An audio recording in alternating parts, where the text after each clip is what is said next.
सुकन्या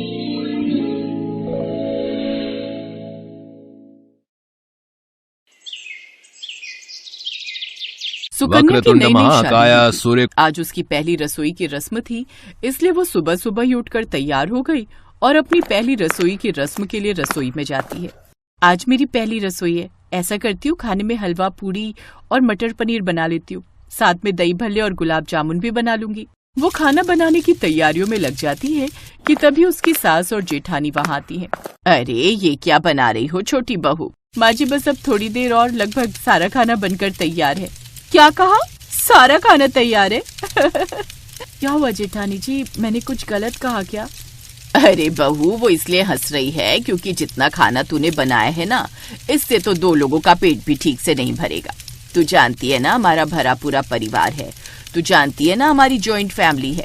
बड़ी बहू जा, इसे जरा वो बड़े बर्तन लाकर तो दे। जेठानी बड़ा सा पतीला और कढ़ाई लाकर सुकन्या को देती है। अरे जेठानी जी, आप इन बड़े बर्तनों को स्टोर रूम से क्यों ले आई? इन बर्तनों में तो किसी फंक्शन में खाना बनता होगा ना? नहीं बहू, यही तो हम तुझे समझाना चाहते हैं। इन बर्तनों में हर रोज हमारे घर का खाना बनता है। चल अब जल्दी से इन बर्तनों में खाना बनाकर तैयार कर। ये कहकर दोनों सास बहू वहाँ से चली जाती हैं। उन बड़े बर्तनों को देखकर तो सुकन्या हैरान ही रह जाती है। हे भगवान, जितने मेहमान मेरी सगाई में आए थे तब भी इतने बड़े बर्तनों में खाना नहीं बना था। अब क्या करूँ? माँ जी ने कहा है तो बनाना ही पड़ेगा। तकरीबन 3 घंटे बाद सुकन्या सारा खाना बनाकर तैयार कर देती है। फिर आंगन में उसके ससुराल वाले, जिसमें ताई सास, ताया ससुर, उसके खुद के सास ससुर, जेठ जेठानी, ननद देवर, चाचा ससुर, चाची ससुर, सभी आंगन में प्लेट लेकर बैठ जाते हैं। अब सुकन्या उन सभी को सर्व करने लगती है। ऐसे ही समय बीतता है। फिर एक रोज जब वो सब खाना खाने आंगन में दरी लगाकर बैठते हैं, तभी उनके पड़ोस की कमला चाची भी वहाँ आ जाती है। आओ कमला, कहो इस वक्त कैसे आना हुआ? क्या बताऊं उर्मिला बहन, वो क्या है ना, मेरे घर पर गैस खत्म हो गई है, इसलिए सोचा आज का खाना तुम्हारे यहाँ खा लूं तो। हाँ, ये भी कोई कहने वाली बात है। आओ कमला बहन, क्यों नहीं। छोटी बहू, कमला काकी के लिए भी प्लेट लगाओ। हाँ, और आज हमारी बहू ने सबके लिए वेज बिरयानी बनाई है। अरे वाह, फिर तो मैं अपने घर के बाकी लोगों को भी बुला लेती हूँ। हे भगवान, ये क्या मुसीबत है? क्या ये सब लोग अब मेरी अर्थी निकलवा कर ही मानेंगे? फिर सुकन्या सबको वो दम बिरयानी परोसती है। ऐसे कुछ दिन बीतते हैं। कमला चाची की बेटी को देखने लड़के वाले आते हैं और रिश्ता पक्का करके चले जाते हैं। अगले महीने शादी की तारीख निकलती है। कुछ दिन बाद, ये ले उर्मिला, मेरी बेटी की शादी का कार्ड। अगले हफ्ते उसकी शादी है, तुम सबने जरूर आना है। और हाँ, मेहंदी से लेकर हल्दी और शादी तक तुम सबकी दावत मेरे यहाँ। बावर्ची बैठेगा तो तुम सबको खाने की कोई चिंता नहीं। हाँ, हम सब आएंगे शादी में। और हाँ, किसी भी तरह की कोई मदद चाहिए हो तो मुझे बता देना। चलो, इसी बहाने 1-2 दिन तो खाना बनाने से आराम मिलेगा। कमला चाची के घर जो दावत होगी। लेकिन शादी से 2 दिन पहले घबराई हुई कमला उनके घर आती है। क्या हुआ कमला, तू इतनी घबराई हुई क्यों है? क्या बताऊं उर्मिला बहन, शादी में खाना बनाने वाला जो बावर्ची हमने बुलाया था उसका एक्सीडेंट हो गया है और वो अस्पताल में भर्ती है। और शादियों का साया है इतना कि कोई भी बावर्ची नहीं मिल रहा। बस इतनी सी बात चाची, आप घबरा क्यों रही हैं? आपने तो मेरी देवरानी के हाथों का खाना खाया ही था। याद है ना वो कितना टेस्टी खाना बनाती है? जब से वो हमारे घर में आई है हमने तो बाहर जाकर खाना ही छोड़ दिया है। वो घर पर ही बिल्कुल होटलों जैसा खाना बनाती है। और तुझे चिंता करने की कोई जरूरत नहीं है। सुकन्या बहू है ना, वो सब लोगों के लिए दावत का खाना बनाकर तैयार कर देगी। पीछे खड़ी सुकन्या ये सब सुन रही थी। आज तक तो सुना था सिर्फ माँ बाप या भाई बहन ही सौतेले हो सकते हैं। बताओ भला, बिल्कुल भी दया नहीं आती इनको मुझ पर। अब तक तो अपने पूरे कुनबे और पड़ोस के लोगों के लिए खाना बनवाती थी, लेकिन अब तो ये पूरी दावत का खाना मुझसे बनवाएगी। अब सुकन्या चाहकर भी कुछ नहीं कर पाती और उसे शादी में आए हुए मेहमानों के लिए अकेले ही ढेर सारा खाना बनाना पड़ता है। 2 दिन तक लगातार इतने सारे लोगों के लिए नाश्ता, दोपहर का खाना और रात का खाना बनाने की वजह से सुकन्या के शरीर पर लाल लाल मोटे दाने होने लगते हैं, जो कि गर्मी की एलर्जी से होते हैं। लेकिन कोई भी उसकी तकलीफ नहीं समझता। जैसे तैसे वो दावत का खाना बनाकर तैयार कर लेती है। कुछ दिन के बाद उस गांव के पंडित उनके घर आते हैं। बहन जी, अगले हफ्ते हमारे मंदिर में भंडारा है। आसपास के सभी गांव वाले आएंगे। सबके लिए भंडारे की व्यवस्था की है, लेकिन कोई भी इतना अच्छा खाना नहीं बना पा रहा जितना अच्छा खाना तुम्हारी छोटी बहू बनाती है। हाँ, समझ गई। आप यही चाहते हैं ना कि भंडारे का खाना सुकन्या बहू बनाए। ऐसा ही होगा, अब वही भंडारे का खाना बनाएगी। माँ दुर्गा के भंडारे के नाम की वजह से सुकन्या भी ना नहीं कर पाती और अब वो 1000 लोगों का भंडारे का खाना बनाने लगती है। माँ, मुझे खुशी है कि आपका प्रसाद बनाने का सौभाग्य मुझे मिला है, लेकिन आप तो जानती है ना मेरी हालत कैसी है।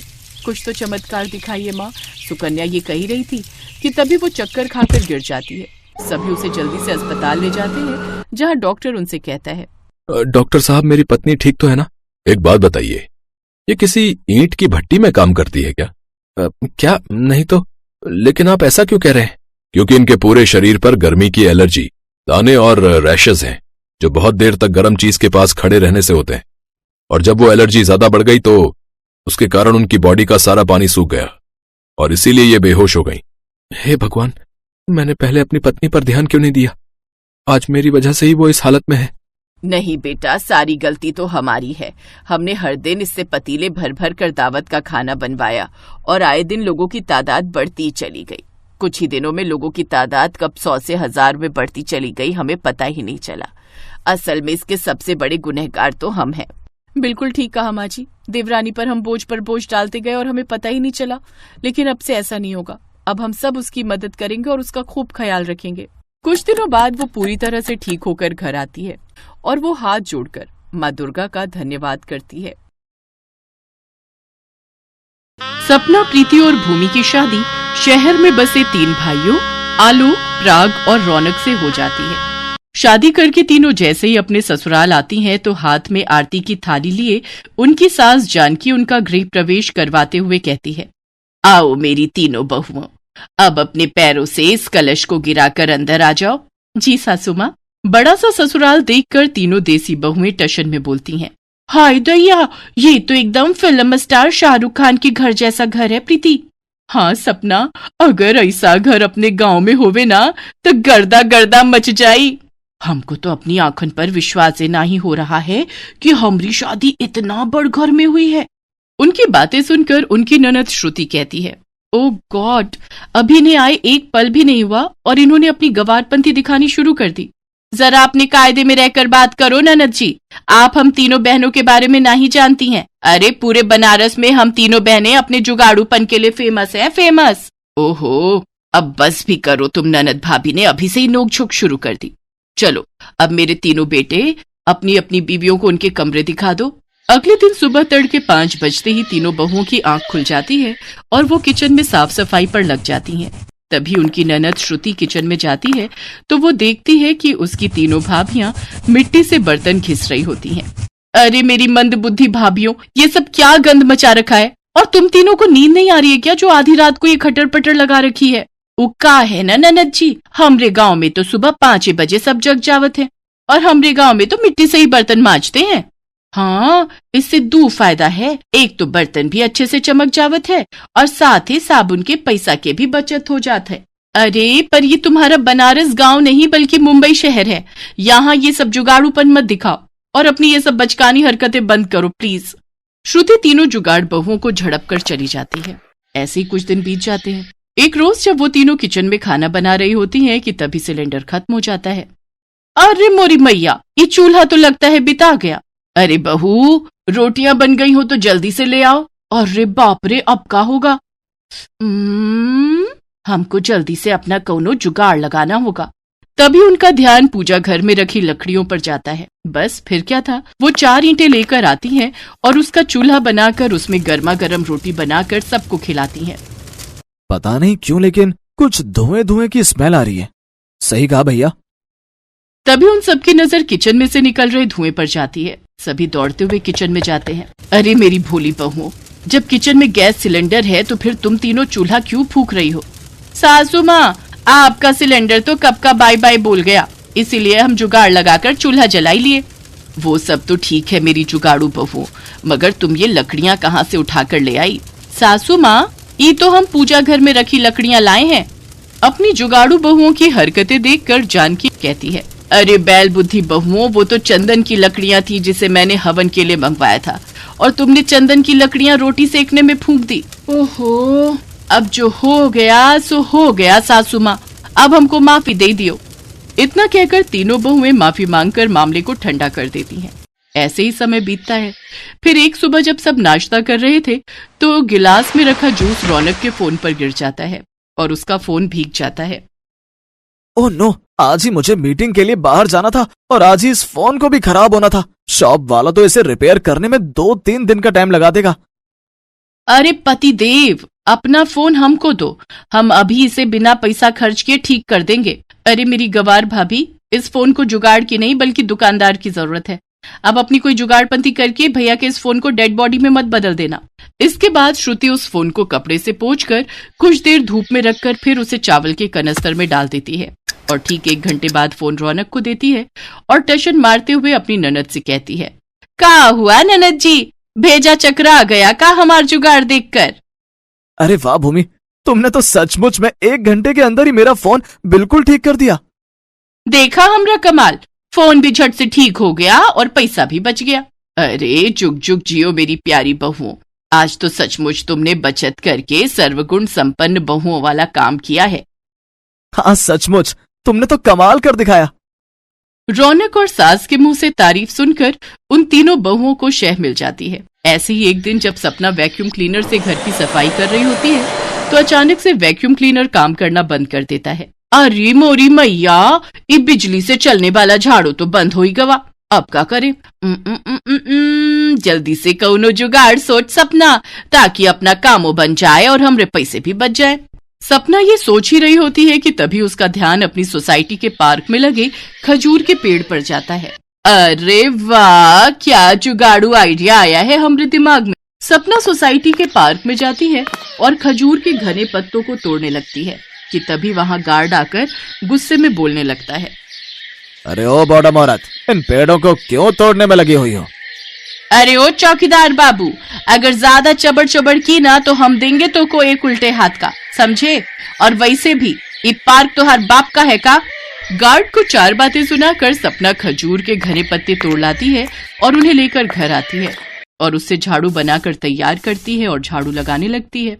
तभी जानकी गुस्से में तिलमिलाते हुए उस पर बिगड़ते हुए कहती है, क्यों रे सपना बहू, ये मैं क्या सुन रही हूँ? तू सोसाइटी के गार्ड से लड़कर आई है और ये तेरे हाथ में क्या है? सासू माँ, ये झाड़ू है जिसे हमने खजूर की टहनियों से बनाया है। अरे वाह सपना, तूने तो कमाल कर दिया, भाई मान गए तुझे, छा गई तुम तो। अरे चुप करो तुम तीनों, भला इतनी कंजूसी करके भी क्या फायदा? तुम तीनों की जुगाड़पंथी ना एक दिन सोसाइटी वालों के सामने हमारी धज्जियां उड़ाकर रहेगी। इस तरह तीनों जुगाड़ू बहुओं को घर वालों से खूब खरी खोटी सुननी पड़ती है। ऐसे ही वक्त गुजर जाता है। फिर एक सुबह प्रीति नाश्ता लेकर गुनगुनाते हुए अपनी ननद के कमरे में आती है। लगाई ले तू जब लिपस्टिक, जिला टॉप लागे ले, ओ जिला टॉप लागे रे। अरे ननद जी, ई लो नाश्ता पानी कर लो, दफ्तर खाली पेट ना ही जाना। हाँ टेबल पर रख दो भाभी, अभी तो मैं अपने बाल सुखा रही हूँ। हेयर ड्रायर से अपने बाल सुखाने के बाद श्रुति नाश्ता करके ऑफिस चली जाती है, लेकिन उसी शाम काफी भयंकर बारिश होती है।